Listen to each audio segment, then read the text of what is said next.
Estamos de regreso y le aprecio muchísimo a la maestra Andrea de Anda, que es la directora, es creadora y directora de Capichea, o Capichea, ella me va a decir mejor, que es este espacio que nos permite conocer pues el pulso de lo que la gente está discutiendo en las redes sociales. Es una posibilidad muy importante de conocer de forma muy rápida qué tipo de conversación se está desarrollando con asuntos tan importantes como las amenazas de Trump hacia México, por un lado, o las deportaciones de mexicanos desde los Estados Unidos.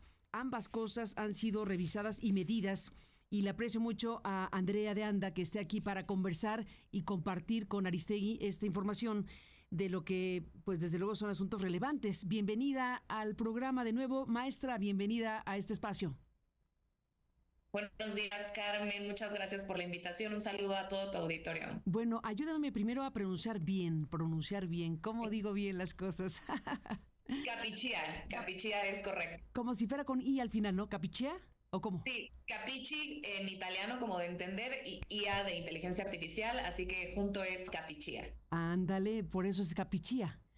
Capichea. Correcto. Bueno, antes de que me cuentes de los números y los detalles de lo que nos vas a compartir, cuéntanos de Capichea, para que el público conozca más de lo que estás haciendo, lo que has fundado, lo que has creado y lo que desarrollan ustedes. Claro que sí, muchísimas gracias. Capichea es una herramienta de análisis de opinión pública digital que tiene en el mercado más o menos desde el 2015. Lo que nosotros hacemos es colectar todas las conversaciones que se generan en espacios públicos del Internet, desde redes sociales como TikTok, Facebook, Instagram, hasta otros espacios como Reddit, los comentarios en páginas de Internet. De ahí, cada 24 horas se diseña una muestra representativa que es analizada y curada por un equipo de analistas humano, y con eso, utilizando inteligencia artificial, interpretamos el resto de la conversación. Lo que hacemos con Capichea, al ser una herramienta de análisis de opinión pública, es darle un poco de profundidad al análisis más allá de solo como un social listening, ¿no? Queremos saber qué es lo que está diciendo la gente, cómo lo está diciendo, qué detona la conversación, si es a lo mejor una noticia, si es un video, si es una foto, y qué es el contenido que está detonando esta conversación. Con esto podemos tener diferentes variables, desde valoración, positivos, negativos, hasta las palabras que se utilizan, los conceptos aglutinantes, y esto nos ayuda a tener no solamente qué tanto se está hablando, ¿no? Porque de repente cuando vemos en digital y decimos 5 millones de reproducciones, ¿es mucho o es poco con respecto a qué? Con respecto al volumen de la conversación que estamos teniendo en el día o lo que tiene normalmente ese tema, y lo más importante, al menos desde nuestra perspectiva, es qué tanto nos agrega valor a lo que pues queremos posicionar en la agenda pública, ¿no? Entonces, si de repente, por ejemplo, en el caso de las amenazas del presidente Trump, pues sí, de repente hay muchísima conversación, pero ¿qué tanto de eso es positivo, es negativo? ¿Qué se dice? ¿Quién lo dice? ¿Son hombres? ¿Son mujeres? ¿Y cuáles son los contenidos que están pues detonando la conversación entre los usuarios, ¿no? Ni más ni menos. Pues gracias por contarnos más de esto. Ya en su momento lo contaste hace algunos días que estuviste por acá y te apreciamos muchísimo, pero me importa mucho para que el público pueda apreciar el valor que tiene informativamente hablando de este tipo de herramientas que incluyen la inteligencia artificial para medir, para tener una percepción más amplia de lo que las personas están discutiendo, de las perspectivas que las personas están teniendo respecto a estos temas. Y déjame detener en uno de los dos grandes ejes que nos vas a compartir: amenazas de Trump hacia México. Y ahí ustedes, bueno, pues dicen, ¿qué se dice sobre la postura del gobierno de México ante las amenazas de Trump? ¿Los mexicanos estarían de acuerdo con una intervención militar de Estados Unidos en México? Y bueno, esto nos va arrojando luz de lo que una parte de la sociedad mexicana o la sociedad mexicana está pensando respecto a estas cosas. Andrea. Claro, fíjate que en particular en el caso de las amenazas de Trump, que hay dos señalamientos, ¿no? Uno es todo lo que tiene que ver con el tema de aranceles, tarifas, etcétera, y todo lo que tiene que ver con la intervención militar. Algo bien importante en la narrativa que está utilizando el gobierno de Estados Unidos es que no está señalando a un grupo delictivo específicamente, sino siempre habla de México y de los mexicanos. Eso en la conversación ha generado o ha detonado pues un sentido un tanto patriótico. Entonces, tú vas a ver que la sí, postura que ha tenido... Sí, claro, la postura que ha tenido México de defender a los mexicanos, más allá de sobre si sería buena una colaboración o no, como ha sido tan agresivo hacia México y los mexicanos, ha generado una conversación 64% positivo para el gobierno de México, ¿no? Le piden que defienda a México, que frene los aranceles, que defienda la soberanía nacional, incluso hay un poco de insultos y conversación en contra del presidente de Estados Unidos, ¿no? Inclusive al inicio de la conversación, cuando en la investidura del presidente Donald Trump, cuando solamente se hablaba de que iba a haber colaboración en el tema del combate al crimen organizado, los positivos estaban un poco más altos, pero conforme ha avanzado la conversación y se ha explicado qué significaría, ha habido un montón de contenido sobre qué ha pasado con la intervención americana en otros países, sobre todo en Medio Oriente, qué ha pasado con esas sociedades con respecto no solamente en su seguridad, sino en su soberanía, han incrementado los negativos. Si tú te fijas, sobre específicamente la intervención militar de Estados Unidos en México, la conversación de los usuarios comunes y corrientes, la gente que está scrolleando su Facebook y está obteniendo la información de redes sociales es casi 80% negativa. Es decir, no quieren que haya intervención. Dicen que es una amenaza para la soberanía nacional, pues que es un debilitamiento de la autonomía del gobierno mexicano, incluso lo sienten como que va a desestabilizar al país, ¿no? Entonces pareciera que a los mexicanos nos despierta como un sentido patriótico de aquí. Oye, no. No es para menos, ¿no? O sea, es lógico Claro. que tengamos un sentimiento de esa naturaleza si te están diciendo vamos a intervenir o podría darse el caso de una intervención no consensuada, no acordada, no convenida con el gobierno del país del que eres, ¿no? Es sería una intervención totalmente inadmisible. Por eso, pues, se entiende perfectamente la reacción y la conversación en esa materia. Incluso muchos medios, porque al final la conversación se detona a partir de los contenidos que ustedes, otros medios, influencers, incluso usuarios publican, ¿no? Y entonces hubo como una vertiente de contenido que hablaba sobre cómo había sido en otros países donde había habido esta intervención y hablaban que habían terminado con pobreza, con más inseguridad, con debilitamiento del Estado de Derecho. Entonces, al mexicano no le gusta la intervención, está en contra más o menos un 80%, Ujú. al menos con la información disponible para nosotros, para consumir y para ver en redes sociales. Y al contrario, vas a ver que a la presidenta y al gobierno de México, pues les ha ido bastante bien con su postura de defensa de México, ¿no? Desde una postura como que se llama el Golfo de México hasta no nos vamos a dejar. Pues pareciera que esto fortalece la opinión de los ciudadanos en torno a la presidenta y al gobierno de México.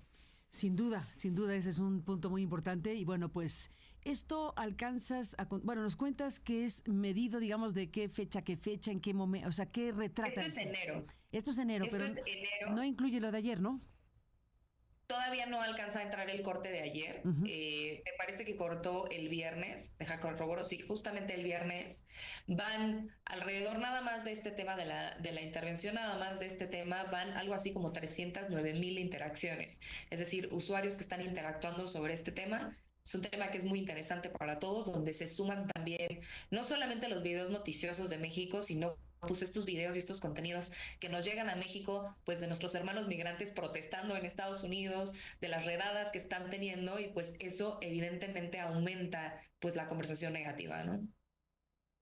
Sin duda, sin duda. Oye, pues entonces habremos de esperar, maestra, que se registre lo que pasó del sábado para acá, porque el sábado hubo esta acción ejecutiva del presidente Donald Trump, donde nos impuso los aranceles ya formalmente, donde hace una acusación gravísima al gobierno mexicano de narcogobierno o de estar aliado con el crimen organizado. Ya no aparece ese tema en la llamada de ayer. O sea, todo esto que va del sábado para acá es enorme, así que habrá mucho que medir. Todavía no, revisar. pero podemos verlo, Sí. podemos verlo más adelante, claro que sí. No, totalmente, pero con lo que nos estás contando, por lo pronto ya nos da una idea muy clara de lo que está sucediendo, pues frente a estas amenazas de Donald Trump hacia México, y es muy importante. Y tienes esta parte que tiene que ver con las deportaciones de mexicanos desde Estados Unidos. ¿Ahí qué encontraron, maestra?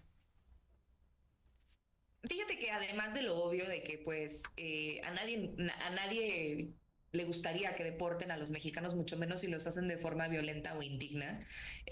Vas a ver que hay una conversación enorme al respecto. Nada más en este periodo tiene 3.7 millones de interacciones. Es muchísima la conversación que está generando. Y de eso tiene un 55% de negativos, que eso pues pareciera como algo muy obvio, ¿no?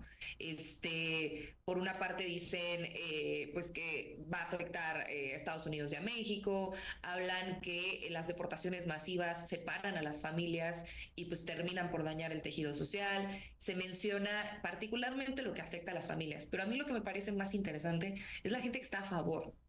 Hay un 25% de mexicanos que en redes sociales se han expresado a favor de las deportaciones y eso me parece más interesante, ¿no?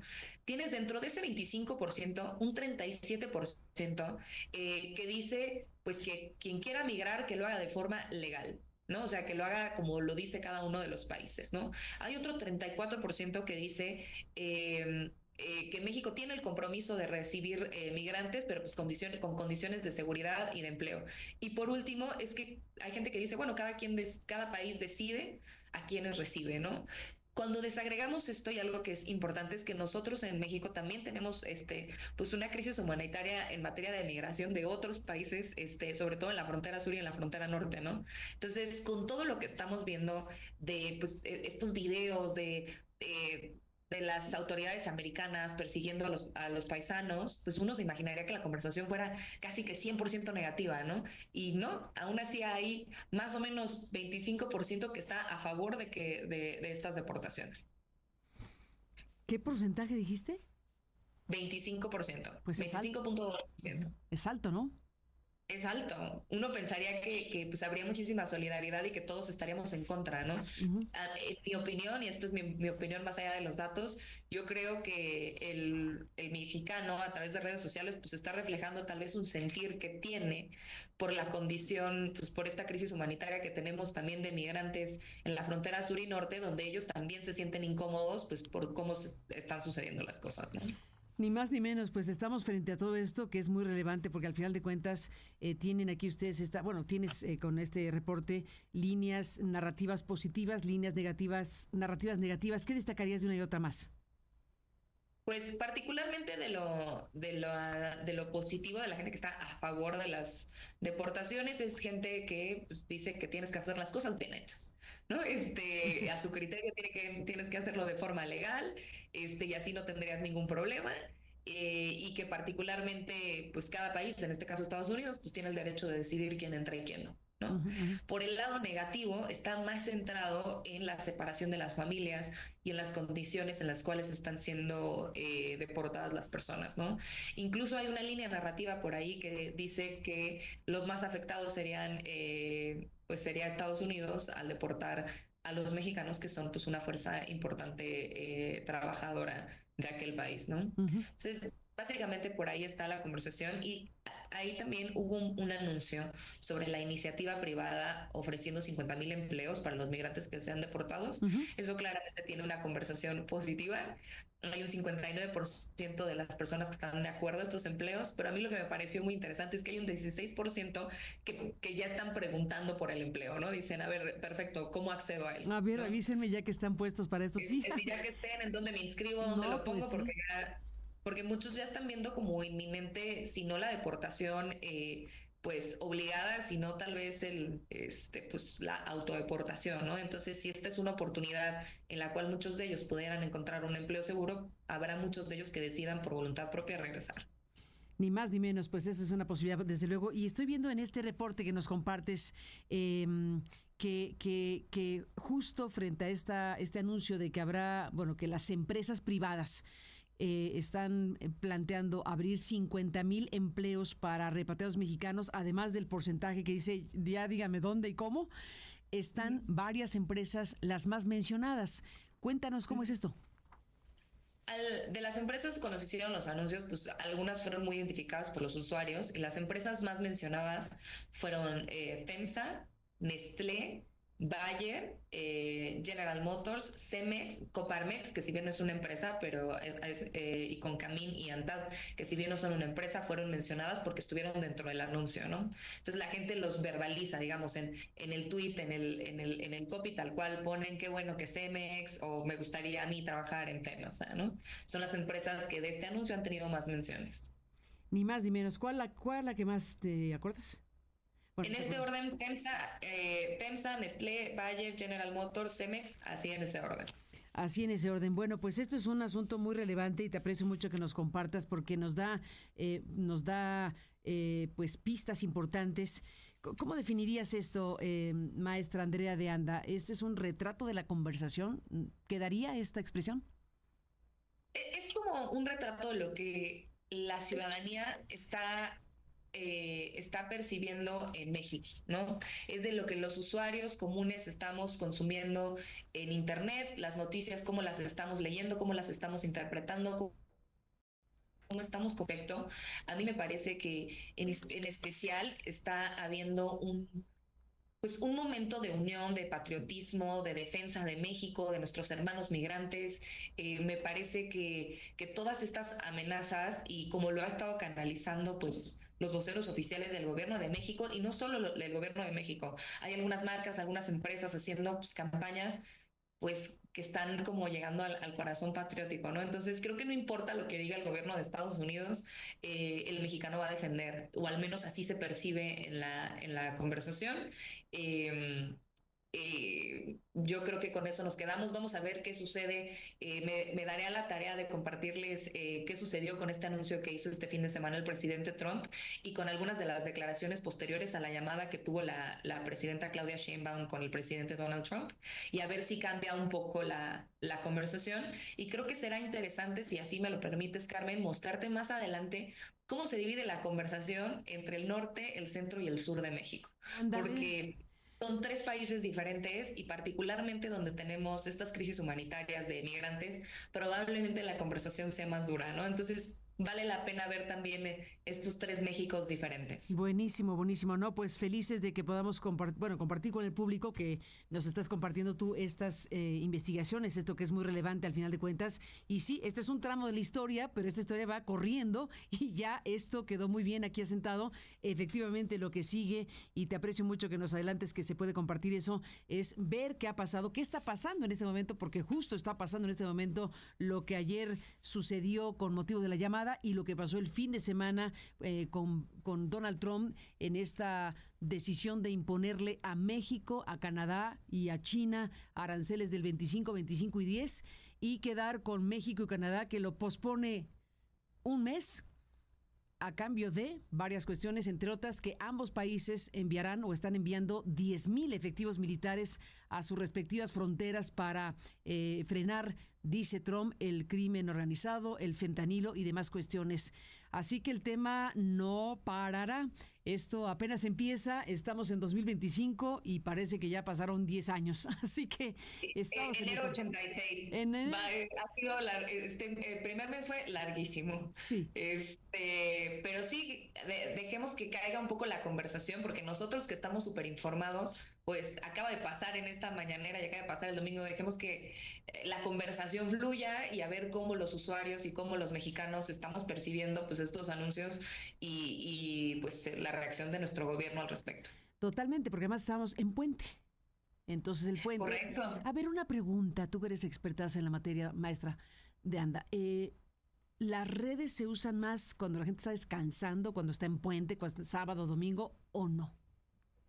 Fíjate que hay un fenómeno muy particular y es variante de lugar a lugar, pero en general las redes sociales se utilizan más cuando la gente tiene acceso a Wi-Fi, es decir, o está en su oficina o está en su casa, ¿no? Ah, Entonces, normalmente es en la mañana. En horario laboral o en horario escolar, pero el pico de conversación donde más gente está conectada es el domingo en la tarde, ¿no? Entonces, mientras la gente está viendo su programa de revista o su programa de entretenimiento favorito o su partido de fútbol que están en su casa, ese es el pico de tráfico en redes sociales en México casi siempre, salvo que suceda algo atípico como un mundial o algo así que tiene a la gente muy informada. Pero cuando la gente tiene wifi, es decir, horario laboral, horario escolar y particularmente los domingos en la noche. tarde-noche. ¿Y los domingos en la noche hay algún tema que prevalezca? ¿Los deportes, por ejemplo? Los deportes, ¿O sí cuál ves es la que temática que prevalece? los deportes sí, pero sobre todo son estos programas de concursos que salen en las televisoras, no sé si Ah, pueda decir los nombres, sí, sí, por supuesto que sí. sí, pero tipo La Casa de los Famosos, La Academia, estos programas que tienen muchísimo rating y que la gente interactúa votando a través de redes sociales y demás. Particularmente, pues sí, y ya está la gente en su casa, ya están los niños, los estudiantes en su casa preparando el día que sigue. Entonces, ese suele ser el pico y la conversación suele ir en torno a esos temas, ¿no? Así es la cosa. Oye, pues claro, tener acceso al Wi-Fi pues es importante. Entonces, ¿qué piensas? ¿Que Claro, mucha gente está conversando y trabajando? sí. Sí, Sí, claro, claro, sí, claro, claro, claro. Mira, sí. el otro ¿En la día mañana principalmente? veía un dato de la ¿En la mañana IAB. principalmente dijiste? No, No. yo veía un dato de la IAB Ajá. que digamos, la asociación que da la información sobre consumo de digital y redes sociales en México. Y particularmente el tema de video en México, en horario laboral se escucha sin audio. Entonces, uno, ahí para los creadores de contenido la importancia de subtitular los videos. Y dos, pues la gente está en la oficina o está en la escuela y pues está viendo el video, nada más no lo está escuchando, entonces no te enteras. Pero sí, es en horario laboral y en horario escolar cuando más personas conectadas hay. O sea que los que nos dedicamos a los contenidos, pues hay que ponerle subtítulos para Sí, decirlo sí, porque la claro. gente, estás en un Zoom con tu jefe y a lo mejor estás viendo Aristegui Noticias, nomás no lo estás escuchando. Con la penis, jefe. Mi jefe, estamos aquí Claro, informándolos. claro, Sí, pues sí. claro. Y eso está, Eh, bueno, eso indica, bueno, la actividad de las personas, evidentemente, en esos horarios laborales, pues está así. El video se consume muchísimo, ¿no? El video, fíjate, hay datos bien interesantes. México es el principal creador y consumidor de tutoriales. En México amamos los tutoriales. Consumimos un montón de video, cada vez un video más corto, cada vez un video más efímero, es decir, con muy poquita atención de los usuarios. También el mexicano tiende a ser muy visual, se consume mucho el contenido, sí, en video, también en gráfico. Por eso la preponderancia de redes como TikTok, el crecimiento enorme que ha tenido el formato de shorts de YouTube, porque nos gusta ver contenido. Y particularmente, por ejemplo, YouTube es la principal plataforma de streaming en México. La gente escucha su música, ve sus novelas, ve sus videos, ve sus series en YouTube. Entonces vas a ver, si tú vas a uno de estos espacios de coworking, donde hay un montón de millennials y centennials trabajando, vas a ver a muchos que están haciendo su trabajo y en pantalla dividida al lado tienen una serie, un anime, una novela, porque están así multitasking viendo dos cosas al mismo tiempo. Entonces el consumo de video es enorme. Lo que sí es, pues hay que subtitularlo porque no vas a estar en tu oficina escuchando pues ahí la novela, ¿no? Ahí la novela, pues todo un tema laboral que nos dejas aquí para pensarlo. Y bueno, pues para efectos de los que nos dedicamos a los videos, a lo digital, a las noticias, a los contenidos, aquí hay una discusión. Déjame, ya cambiamos la conversación a lo que pasa con las redes. Déjame detener aquí porque está muy interesante lo que nos dices. ¿Qué ha sucedido con el tema noticioso y contenidos informativos? ¿Han sido desplazados notablemente? ¿Siguen teniendo vigencia? ¿Cuál es tu observación? Mira, en mi opinión, los medios de comunicación han sido grandes precursores del uso de las plataformas digitales, ¿no? Han sido como los que se adaptaron más rápido a las plataformas, incluso más rápido que empresas, gobiernos y políticos. Ujú. Creo que los medios de comunicación no perderán su relevancia en tanto son los que hacen la investigación, la búsqueda, el levantamiento de la imagen, la foto, la nota. Entonces, creo que como son los grandes generadores de contenido, pues seguirán siendo relevantes en lo digital. Lo que sí creo que es un gran reto es crear contenido para diversas plataformas y para diversos usuarios. Entonces, tú recuerda, por ejemplo, cuando yo era chica, mientras me preparaba para ir a la escuela, pues mi mamá tenía las noticias prendidas en la tele. No las estaba viendo, pero sí las estaba escuchando o tenía en el radio, ¿no? Entonces tenemos que pensar en que ustedes como medios de comunicación pues son los generadores de contenido, pero cómo se los exponemos a la gente, ¿no? A lo mejor en formatos más cortos y más concisos, a lo mejor con un poco más de opinión, todo este crecimiento de los podcasts en distintas plataformas es que la gente ya no quiere solo la noticia dura, sino pues quiere como la opinión o la interpretación de la noticia, porque a lo mejor quiere entender un poquito más. se está consumiendo muchísimo el formato de mini documental o micro documental, donde puedes aprender sobre un tópico, por ejemplo, aranceles de forma muy corta. Entonces yo no creo que los medios de comunicación hayan sido desplazados, más bien mientras sigan siendo los grandes generadores de contenido, de foto, de video y de investigación, seguirán, pues, digamos, mandando en la conversación, y si se adaptan a los nuevos formatos, pues más aún, ¿no? Ni más ni menos, pues, maestra Andrea de Anda, un gustazo platicar contigo de nuevo. Gracias por compartir desde Capichía. Capi, Chía. Chía, es que sabes que me cuesta el IA al final. Como es inteligencia artificial, voy a hacer las planas para que me salga bien la próxima vez que conversemos. Está perfecto, no te preocupes. Muchas gracias. No, al contrario, gracias a ti y bueno, gracias por compartir esta parte de la historia que tiene que ver con las deportaciones de mexicanos desde los Estados Unidos y la parte que nos compartiste de amenazas de Trump hacia México. Y pues quedemos emplazadas para escucharte de nuevo con lo que pues amablemente nos has compartido, nos has adelantado que nos puedes compartir. Y sí, va a ser importante ver qué tipo de cosa va sucediendo dentro de la sociedad mexicana a partir de la conversación en redes sociales, que es una conversación muy potente, muy importante, que hemos también conversado aquí en muchas ocasiones, es intervenida indebidamente con bots, con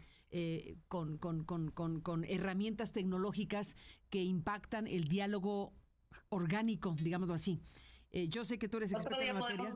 Otro día podemos revisar ese tema que es sumamente interesante. ¿Por México, qué no lo revisamos? Te pionero, punta de lanza en conversación artificial. ¿El qué?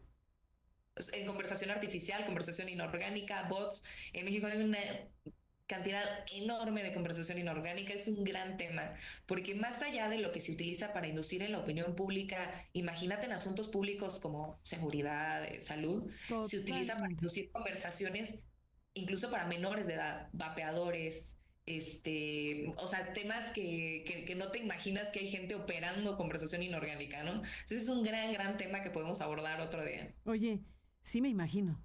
No me digas que no me imagino, porque sí me imagino, lo que no sé es la dimensión, porque claro que nos imaginamos y hemos podido aquí incluso presentar algunas cuestiones respecto a cómo se introduce en las conversaciones precisamente estos temas de forma pues interesada desde diferentes ámbitos. Así que no, ya quedamos emplazados para seguir conversando ampliamente de lo que aquí quedó apuntado en relación a lo que ocurre con el diálogo social. El diálogo público. Las redes sociales son fantásticas por un lado o terribles por otro, según ocurra la conversación. Efectivamente hemos visto cosas en donde pues no sé qué tanto dinero se requiere, pero dinero se requiere para intervenir conversaciones sociales, ¿no? Mucho dinero se requiere, mucho dinero, mucho tiempo y mucho interés, porque para querer intervenir. Pero claro que sí, lo abordamos y la verdad es que hay muchos temas que yo creo que hasta son preocupantes para los padres de familia, gente que está interviniendo en conversaciones, como te digo, en temas de suicidio, vapeadores. Suicidio también.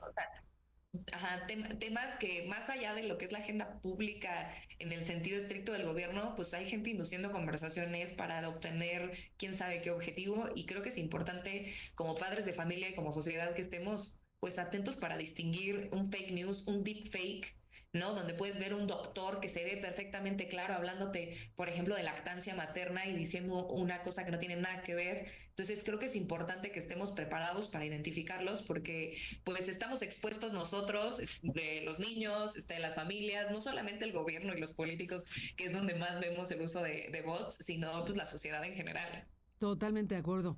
Pues quedamos emplazadas. Maestra Andrea de Anda, te aprecio muchísimo que conversemos y que nos hayas compartido esto, así que seguiremos hablando. Un abrazo y buenos días.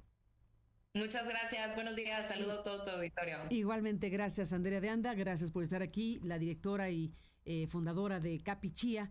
Y bueno, pues todo lo que nos ha compartido es importante sin duda. Y pues sí, ya quedaron aquí varios temas abiertos para seguir conversando con Andrea en este espacio de noticias y de contenido que hacemos desde internet y que compartimos con Radio Centro para la radio abierta, y ya estamos más ampliamente en otras plataformas. Gracias al público, especialmente de los Estados Unidos, que ha ido creciendo muchísimo desde nuestro canal de YouTube. Gracias que nos siguen a través de nuestro canal de YouTube y la posibilidad que esto nos da de llegar a otros lugares del mundo. Así que gracias a quienes siguen la señal en Estados Unidos especialmente. Y en estos tiempos más. 10:11, tiempo del centro de la República. Déjeme presentar, tenemos por ahí un resumen.